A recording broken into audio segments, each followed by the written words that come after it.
Hello my friends and welcome to my August reading wrap-up. I'm really excited about this wrap-up for two reasons. One, I really got into the reading groove second half of August. I read so many great books. I found exactly the sweet spot of what I was in the mood for. So I want to share about all those books with you. The second thing I'm excited about is September is next, which means September reading, autumnal reading. I am so in the mood for that.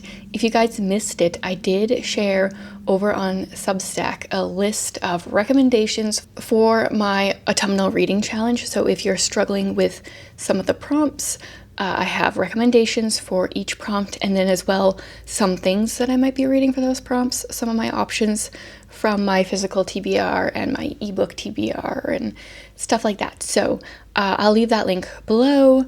But let's get into the end of summer reading. Let's talk about all the books that I read in August. Okay, welcome to my first reading check-in. It is actually exactly halfway through the month right now, so I have quite a few books to update you on.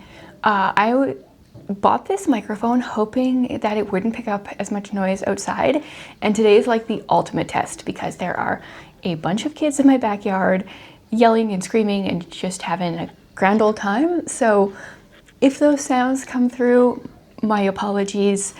I mean, lots of you have mentioned that you like the sound of kids having fun, but when you just hear like a random scream, I imagine it could be kind of concerning. So they're having a fun time. Those are happy screams. So I'm going to talk about the books that I read for the first half of the month. I've shared a few reading vlogs with these. I've done some mood reading this month. It's a curious thing. I think this might be changing my reading for the next while. We'll see. But we're going to go in the order I think that I finished them. The first one I have here is Joy Trickles In, Navigating with Hope. This is a collection of poetry by Uli K. This is a very unique collection of poetry. You can find her on Instagram. She is a believer. She is Canadian, and she has like dried flowers at the bottom of each of her poems, which is a little bit nicer on Instagram because it's in color. I really enjoyed a lot about this collection. I felt like it was very inspiring for writing poetry. I loved the themes of hope. There was many lines that I underlined. My only thing is I don't like the formatting. Unlike general poetry, she almost never, oh there I found one. She almost never has short line breaks like you would find with poetry, like, you know, a few words on a line and then you start on a new line. Hers are almost all like this one here. It's just almost completely justified. It's much different. Even this one that looks a little bit more like poetry, I don't feel like where her lines are natural breaks at all. So that was a bit of a pet peeve. I found it a little bit hard to read because of that, but once I kind of got going, got a little bit used to it, I felt like I kind of got into the groove. I don't know, it still bothered me all the way through, but it kind of got better. So I would love to try another one of hers at some point, but one is definitely on grief, and I can't remember what her newest one is about. I'm not sure I'm like ready for her other ones yet, or in this season of life, but at some point I want to read more from her. Next up, we have a book that I talked about in a video quite extensively, and that is The Spellshop. I was very excited to read this cozy fantasy book. It had a lot of vibes I was enjoying. We have our main character, Keela. She works in a library in a big city. Her best friend is a spider plant that was kind of someone else's spell gone wrong, and she has not socialized with people in forever. She started sleeping at the library. She lives there. She doesn't even interact with other librarians. She almost never sees anyone. Right at the beginning of the book, there are rebels that are infiltrating the city and the library. The library is burning. So she grabs a bunch of books, puts them on a boat, and she sails away to this island that she kind of grew up on, lived on till she was like 10-ish or so before her parents moved to the city. And when she gets there, she realizes she's got to find a way to survive. She also wants to help the people of the community. Things are not thriving as well as they used to. So she opens up a jam shop. She uses one of the books, which was a spell book that she brought with her to the island, and she makes the raspberries that are already in the garden flourish, and then she starts making raspberry jam. And she decides she wants to open up a jam shop, but then kind of sell secret remedies on the side, because it's illegal for the average person to perform any kind of spells or magic, but she wants to be able to help the people out. So she kind of finds the people that are more willing to accept these remedies and tries to help the people out. Also, just love the end pages. I really enjoyed this book. Super cozy. My only complaints were the people. I feel like they could have been visually described a little better. Like our main character, she has, is it like blue hair and blue skin, which is obviously a little bit unique. And so I would like some more descriptions so I can visualize her a little better. I'm finding that I really need that. And one of the characters she interacts with quite a bit has antlers, and I either missed when it was initially described. Like I don't remember, like, even when I was reading it, I don't know like how big were they, where could she fit? I just needed more visual descriptions. And then also at like 85% through, all of a sudden we've got a character that's a lesbian for no real reason. I think it just felt like the author was trying to check a box. There was no indications any earlier that she was. Like it just felt like, oh yeah, right, I forgot to add that token lesbian in there, so let's quickly throw it in. Not my favorite. I wanted to read this book because I do have the second book I got from NetGalley, so and I didn't realize it was the second book when I requested it, so I wanted to try it. I heard on the video where I was reading this that one potentially has more of that content, so we'll see if I actually finish that one or not. And then according to my pile, I went on a DNFing streak. Not intentional, but I DNF'd Brandon Sanderson. This one is Alcatraz versus the Evil Librarians. This is a middle grade book. I got it out for my son, honestly. I thought he would enjoy it. And then I was like, well, it's a Sanderson, I should give it a try. Lots of illustrations throughout, let me just say. We follow this boy named Alcatraz. He has been in foster care for a long time, and he has a tendency to wreck things. You know, he's going into a car and he pulls the handle and like the handle just falls off. And we find out at the beginning that like that is his, I don't remember what the wording is, but that's his super talent of some sort. His grandpa apparently shows up and tells him he is part of this very important family line, and they are going to go break into the public library because there are evil librarians that have stolen some precious sand. It is completely ridiculous. I think my son would love it. I don't think I'm the target audience. I don't really like completely ridiculous. And I was tempted to push myself to read it because, I mean, it's just a middle grade book. It's got pictures. It's not going to take me that long to read, but I didn't care to. And I was just kind of mood reading, so I quit it. And then I quit a book that is part of a series that I was reading. I quit The Heart of Betrayal. This is the second book in the Remnant Chronicles. I read book one a year-ish ago, maybe more. And I got quite far. I was like 120 pages maybe or something like that. And I just couldn't remember what happened in book one other than like the very beginning. And then more stuff kept getting revealed. It was like, oh, right, that happened in book one. And I obviously just didn't care that much. I feel like book one was really good. I wish that would have kind of just been a standalone. Had I read this right after reading book one, maybe I would have different thoughts or feelings, but I just could not get into it. The whole time I was reading it, I was like, it's okay, but I'm not loving it, and I'm also not remembering things, so why continue? So yeah, I quit this series, and I need to make a list of the series that I'm currently reading and work on finishing them. I did that last summer and started working on them, and then I kept starting other series, and I think I'm getting better at / realizing I need to complete series closer together, and I want to focus more on that, so I'm not quitting books that I might have enjoyed had I read it sooner to the first book in the series. Then I also unfortunately DNF'd When the World Fell Silent. I was so excited about this because it's Canadian historical fiction set during World War I, and it has to do with the Halifax explosion, something I've never read anything about.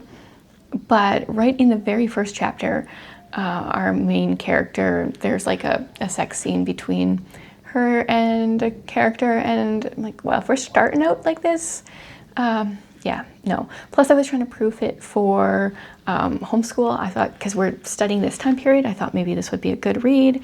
So it was a very disappointing DNF because I really wanted to like it. But if a book's starting out that way, that's not a good sign for me. I'm realizing that these are not in the order that I read them, but that's okay. Another one I read is Embergold.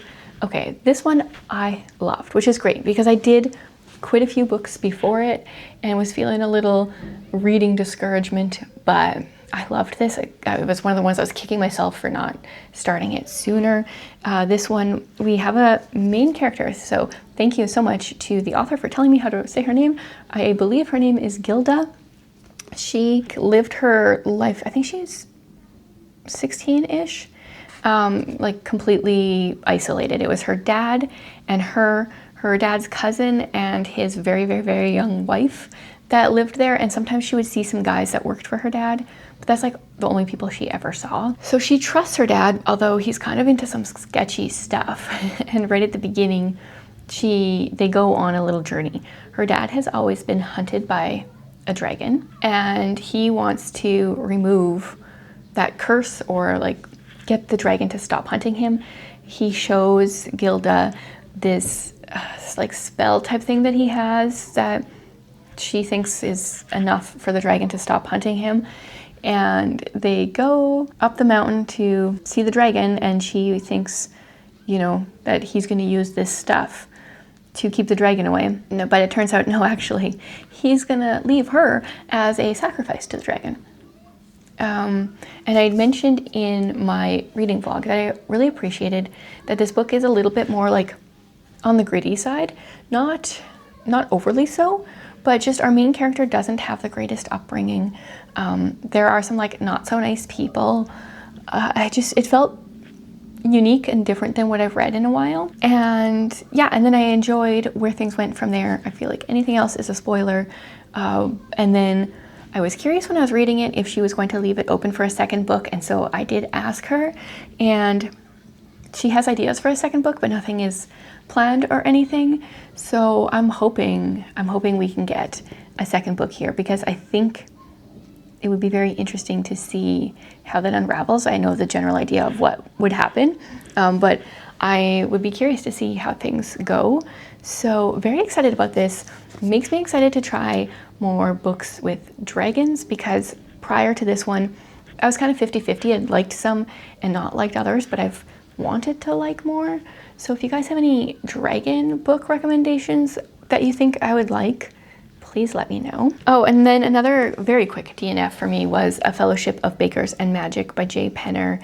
I wanted to like this one because the cover is beautiful, but our main character was kind of annoying right from the beginning, and then there was some LGBT stuff that popped up like right at the beginning. I didn't know how often those characters would frequent in the book, but at the beginning they're quite frequent, and I'm like, no, other books. And then that's when I picked up this one after, so it worked out well. I quit one that I didn't want to read and ended up with one that was great. I think that's the order I did them.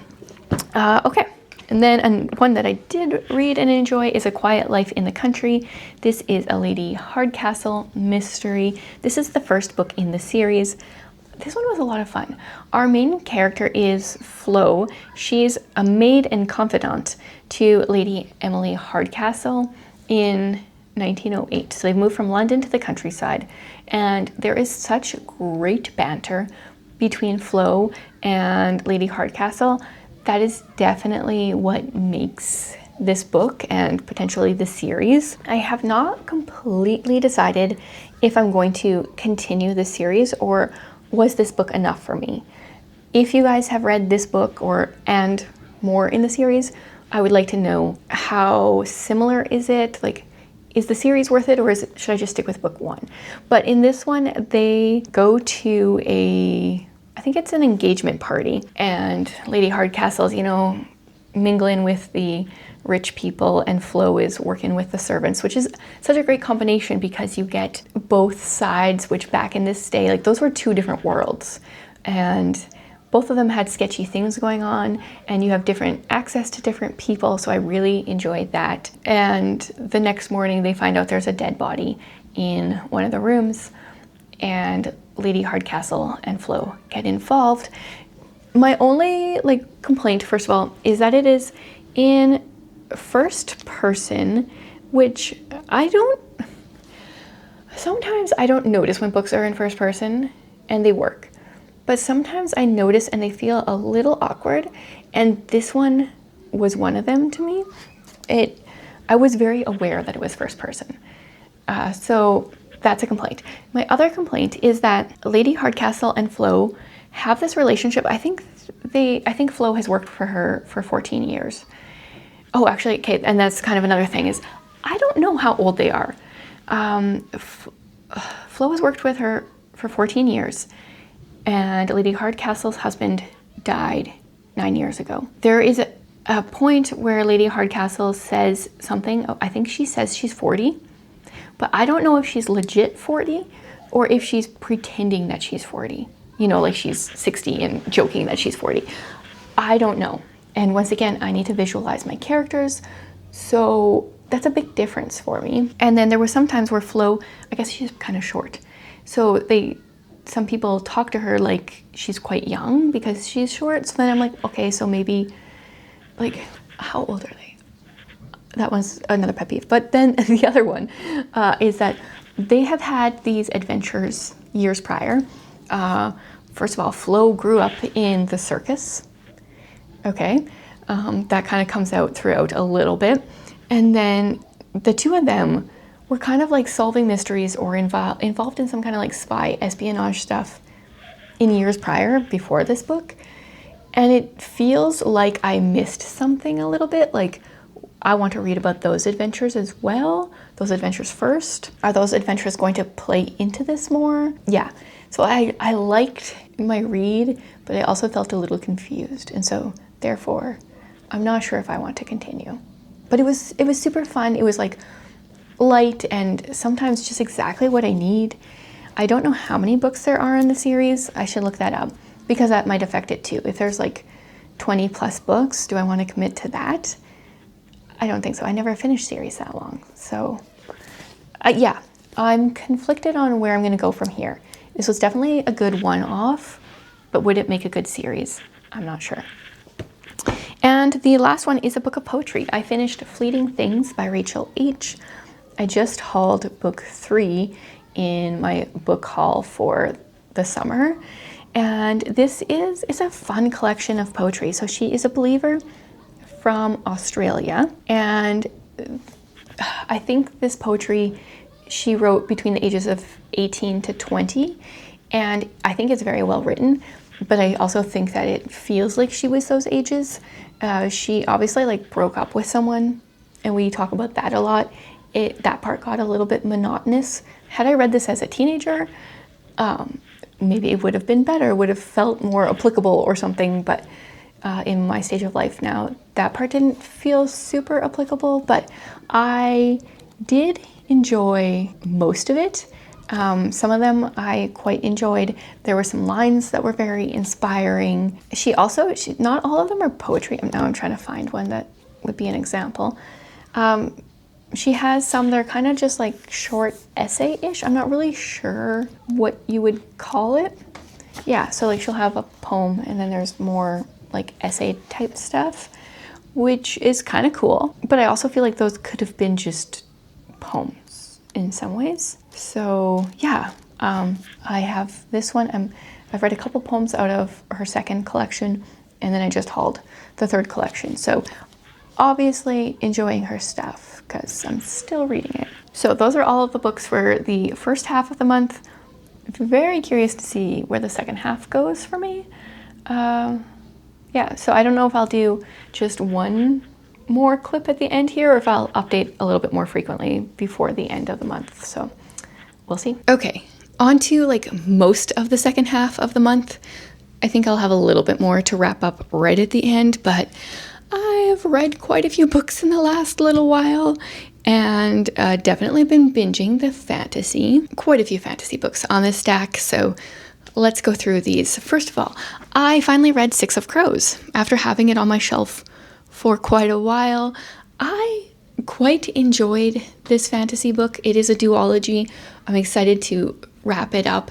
It has Ocean's 11 vibes with being fantasy. So we follow this main character. His name is Kaz. He kind of has a ragtag group of people that he kind of works with. They've got a big heist to do, and we follow a variety of the people that are in his crew as they try to pull off this heist. We are in the Grisha verse, so like the Shadow and Bone trilogy. There is some of the magic from that trilogy, but there's not like a whole lot of, I don't know, people told me you really need to read the Shadow and Bone trilogy first. I don't think you really have to, but I mean, if you're going to, I guess, read that one first, if you're going to read it anyway. So this book is like, it's pretty gruesome. Kaz is willing to pretty much do anything in order to survive and make money, though we do get a look at his past and the horrors that he saw as a child and where he came from and kind of why he has become who he is. And then we also find, you know, some of like the soft side of him, the things that make him a little bit more human. And we mostly, like, he's kind of our main character, but they have a variety of people in their crew with a variety of talents. It's, yeah, I don't know, it was a good read. Not my absolute favorite. Some things I didn't really like. It wasn't like even a book that I want to talk about a ton at this point. It was like, yeah, I'm glad I read it. I want to finish the duology. If this was a longer series, I mean, would I be interested? Maybe not so much, but as a duology, I can handle that. So glad I finally read it. Whenever book 2, which I think is called Crooked Kingdom, The Crooked Kingdom maybe, comes in from the library, I will read that and just check off that series. Then I read a book that I have things to say. Orphan Monster Spy. I was curious about this as a book for our homeschool because it has to do with World War II, and we're studying that next year. And it turns out that this is more of a historical thriller than a historical fiction. I mean, it's set in history, but I feel like there's a little bit more creative license, and it's a little bit more thrillery than historical. So our main character, she is a Jew that can pass as the perfect Nazi girl. And her mother dies in a car crash, like the scene right before the book starts. And so she's on the run. And she ends up, I don't know, crossing paths with this guy that's obviously a British spy. And she ends up enrolling in a very high Nazi school for girls to try to spy on someone. And it's a very fast-paced book. It's very, I don't know, it kept me very interested. There is one character that's a pedophile in here, just a warning. I mean, it's like a thriller, so, I mean, I think it's a bit of a thriller, so then it's not as surprising. But if you're going to into this book thinking it's historical fiction like I did, it's not. As soon as I kind of changed my perspective on what I was reading, or realized what I was reading, then it was different for me. I actually really enjoyed it. I think it was well done. I don't think there was a whole lot that I learned about history or anything like that, but it was an interesting read. But because it's not very historical, it's not one that I'm going to be assigning for school. But I'm still glad that I read it. Okay, then the next 3, I'm going to kind of cruise through even faster because I did a reading vlog trying to read some of the most popular fantasy, and I tried to pick out books that I was actually interested in reading, and to my knowledge, like, the content was pretty good, pretty clean. And I ended up DNFing What the River Knows, and I think I'm glad I did because the comments in my video it just sounded like most people kind of thought it was meh. So, yeah, and I was really, this book and one that I'm currently reading have made me realize that I would love to read a Dora the Explorer YA kind of story. Not the awkward, like, can you say this word or singing the backpack song or anything like that, but a South American fantastical, like searching for treasure kind of book. Even, I mean, you probably can't do it because of copyright or trademarking and all this, but like having some of the characters from Dora, like Swiper and stuff like that, like having this magical fox, I'm realizing that would be so much fun. Anyway, I was hoping this book would give me some Dora vibes, but then we instantly leave South America and we go to Egypt, which is fine. It's just like disappointing. And then the characters were just kind of meh. So I'm glad I quit it. But if anyone has any South American fantastical book recommendations, I would love to read some. I would really love to read some. And then the next book I tried, I really enjoyed, and that is Powerless. And unfortunately, I've heard that the series goes downhill, so that's too bad because I was surprised at how much I enjoyed Powerless. Sounds like the second book is like, it's okay, and then the third book is a big disappointment in the Christian booktube community, so so frustrating. I'm still going to continue it for a bit so that I can share my thoughts on it, but in this one, oh man, this is really difficult to explain, so I'm not going to go into too much detail, but if you want more thoughts and stuff, you can watch my vlog. It's a magical world where there are the elites that have abilities and the ordinaries that don't, and the king has been getting rid of the ordinaries, killing them off for years, telling people that they infect you and you lose your powers if they are alive. They have like a sickness. And the king has two sons, the next king to be, and his second son is the enforcer. He's the killer. He's the murderer. He's the one that has to torture people, and he's been tortured by his father, so he knows what it's like. And then our ordinary main character, she's lived in the slums. She's had to survive, so she's pretty good at things. She has this kind of like lie that she tells that she's a psychic and that's her ability, even though she just has like some Sherlock abilities where she can deduce things and put things together. And she's really good at fighting as a result of living in the slums and being a thief. And she crosses paths with the enforcer right off the bat. She ends up in these trials, which is very Hunger Games-esque. And yeah, I really enjoyed the book overall. Won't go into it too much. Like I said, there's a whole video where I talk about it quite extensively. But unfortunately, I'm just like a little disappointed hearing that the series goes downhill. Then I read The Sunlit Man. This is the Sanderson that took me the longest to get into. It's under 400 pages, and I think it took me pretty close to 300 pages before I actually cared about the characters. There's a lot of like world and magic information thrown at us at the beginning, and I feel like his magic systems are often quite complex, but he does a good job explaining them very easily. They're not super confusing. This one, I felt like I just was stumbling around trying to get my bearings. And then I didn't really care that much about our character or side characters until later. But it's in a world where the sun kills you. It's so powerful, it kills you. So the people on this planet travel around the planet every day or so, and they plant seeds and produce a harvest every day, and they're constantly moving out of the path of the sun. And our main character kind of like teleports to this world, and he's figuring this out as he goes. There is a king ruling the planet that is attacking some of the people. Our main character, Nomad, he gets involved right away.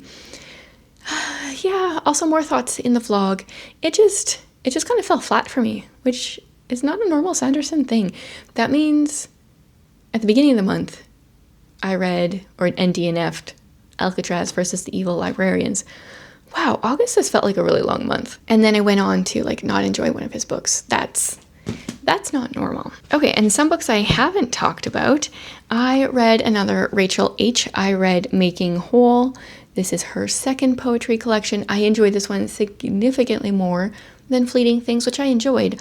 I just didn't like all the breakup vibes. And this one I felt like just had a little bit more diversity as far as her poetry. There was more lines I liked, different things that were inspiring for my own poetry writing. Once again, not all of hers are poems. It's like that is just an essay type thing, which is fine. I just kind of wish it was like acknowledged in some way that they're not all exactly poems.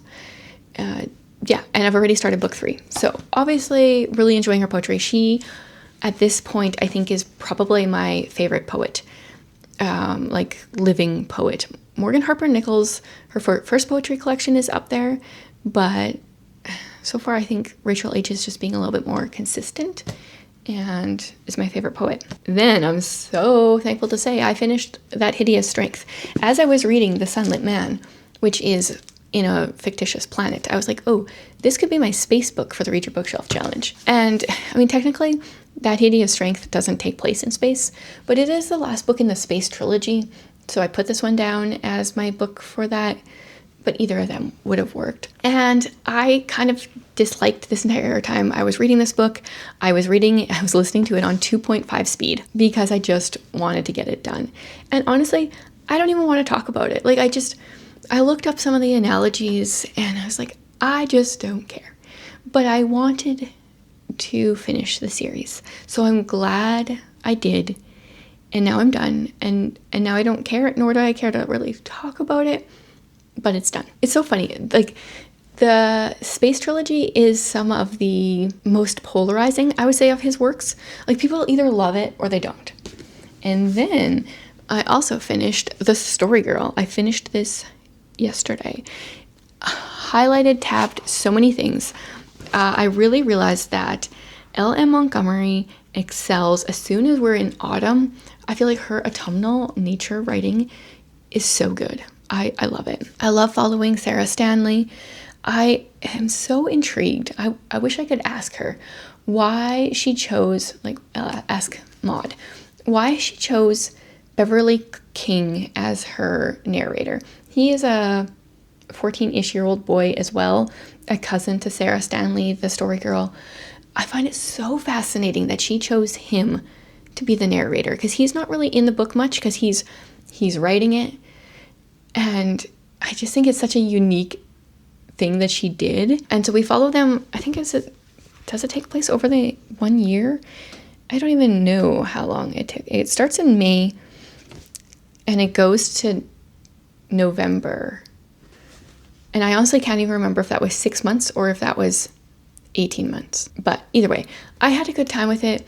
Sarah Stanley tells stories. Their cousins all get into scrapes. I feel like Maud's writing is just on fire. There's so many things. I didn't even tab all the things that I highlighted and underlined because there's a point where I felt like I was just tabbing a lot. But really enjoy it. There is no mention in this book.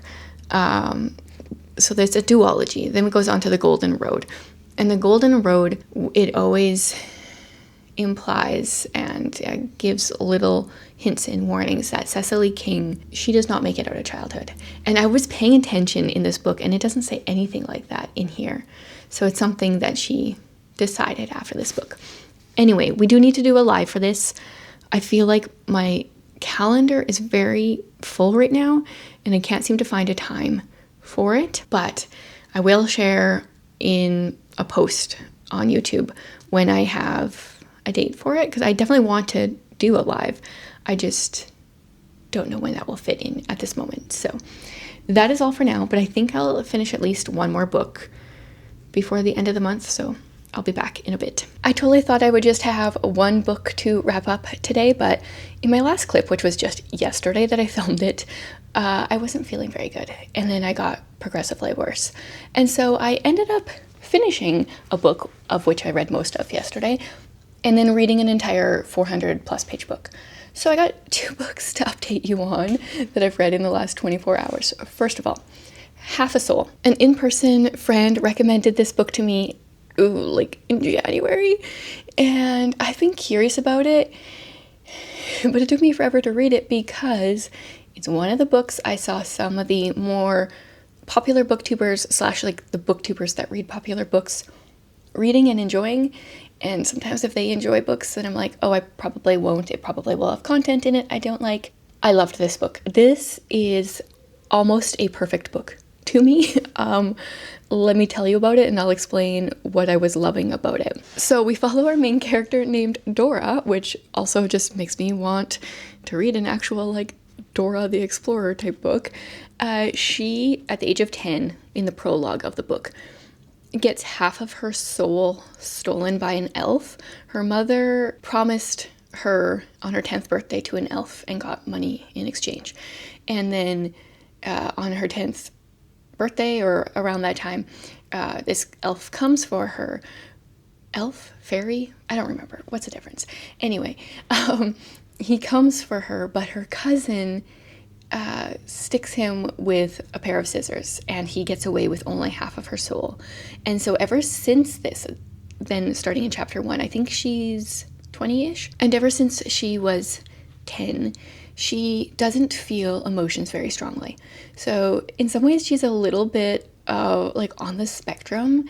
She tries to see how other people are dealing with things, interacting with things. She's like, okay, try to be normal, try to say the normal thing, or like give the appropriate emotions. Like she's really trying to watch people for that, but she just can't feel emotions as strongly as normal because she's missing half her soul. Her cousin is going to London for the season there, and she is set to go along. I think it's technically a Regency tale. It gives Dickens vibes. Her aunt is setting her up with this third son of this family, and she wants her actual daughter to marry one of the first son, the one that gets all the money. And through this, Dora ends up exploring some of the poorhouses in London, which was just a fantastic element. And I started reading David Copperfield after this. I mean, if a book can make you want to read Dickens, that's amazing. But it turns out that Dora's cousin, whose name was it Victoria? I'm always so bad at remembering names. She wanted to go to London, not for the season. There is a sorcerer there, like the magician of the country is in London, and she wanted to ask him to help cure Dora. I love the cousinly love. They have such a bond. And this Lord Sorcerer, Elias, he is like Mr. Darcy. He's very unlikable. But Dora doesn't get offended by him because she just doesn't get that offended by things. And I loved the banter. I loved the relationship between her and the people that she interacts with. Like, it felt so perfect. Why have I not heard more people talking about it? Why is it only the select few that I didn't think I could trust their opinions that I've heard talking about it? Loved it. The whole time, though, I was kind of just waiting for some content that I didn't want to happen, and it didn't. Unfortunately, I didn't like that I had that feeling the whole time, but I 100% want a physical copy of this. I will reread it as soon as I get it. There's so many lines I want to underline. I didn't tab anything because I just devoured the book, and the whole time I was reading it, I was just in my happy place. I was like, this is what I want. 100% love it. Do not know if any of the other books in the series, so it's a Regency Fairy Tales series. The next book follows a different character. I don't know if those are any good. Do you guys know? Have you read this? Have I convinced you? 100% need to own this. I added it to my book wish list, which I realized I needed to clean out because I needed to update it a bit. And I gotta get my hands on this as soon as possible. Also, my library copy feels like it's never been read before. It was in pristine condition, and I feel like that doesn't usually happen with a book that's 5 years old. And then the next book I went and read, I was like, I know I'm in the fantasy mood, so pick up another fantasy book. I read Rogue Secreto by Victoria McCombs. Still don't really know how to say her name. Loved it. This one has less romance than a lot of books, which I just want to say because a lot of people kind of maybe won't like that, but I loved it. I mean, there was still some, but it was different. And so in this one, we follow the third daughter of the emperor. That was interesting because like one of the side characters here was like the third son. Now we're following the third daughter. So she doesn't have much for expectations because she's not the first daughter or the second daughter. She's not as beautiful as her older siblings. She has a bunch of younger siblings. But the thing is, she is also what is called the rogue secreto, which is this person that has been gifted the ability to read people's secrets. And when she does this, she is cloaked, like no one can tell it's her. She wears a different outfit, okay? And she disguises her voice, so no one knows. But right at the beginning of the book, the emperor / her father hires her to tell a secret. And then she ends up working really closely with him throughout the rest of the book. And he has no idea that the person that he's hired is his daughter. And there are so many good things throughout this book, like exploring. At first, our main character, she is kind of looking at the negative secrets when, you know, that's just like one little part of a person. There's like this big celebration going on. Her father has invited the other guys from other kingdoms to come. The oldest daughter is going to be married off, and our main character, she has promised her hand to the man who can woo her throughout this 6-week celebration. And there is some her father gets a little power hungry. There are some like coins he's looking for, so he hires the rogue secreto to try to figure out who has these coins, who can he get them from. Really enjoyed the book. I like, in some ways, because I read it so fast, both of these books, like that one and this one, less details have stuck with me, but they're both ones that I want to own physically. I want to reread. I want to highlight. I actually did highlight some things from Rogue Secreto. Let me grab my Kobo while I'm getting this up. I just wanted to say one thing to note is for those who have been interested in purchasing things off of my wish list, if you are American and you like click over to my wish list and you see it's like .ca, which is Canada. If you want to like do a workaround and not pay American shipping, if you go to the Canadian Amazon and get a free Prime trial and purchase something, then you cancel your trial and therefore you have just saved on shipping. I do that when I send things to people in the States. And you can do it like multiple times a year. It's fun. Okay, this was love advice. When our main character was looking for a man / like had these guys wooing her, her mother gave her some advice. She said, "Any man can dress you in jewels, escort you to the amphitheater, and show you off to the world.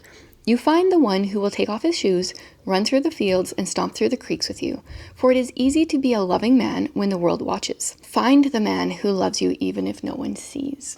Oh, I loved that one. Yeah, I guess some of the other ones I highlighted here a little bit don't make sense out of context, but she is definitely one of my favorite authors.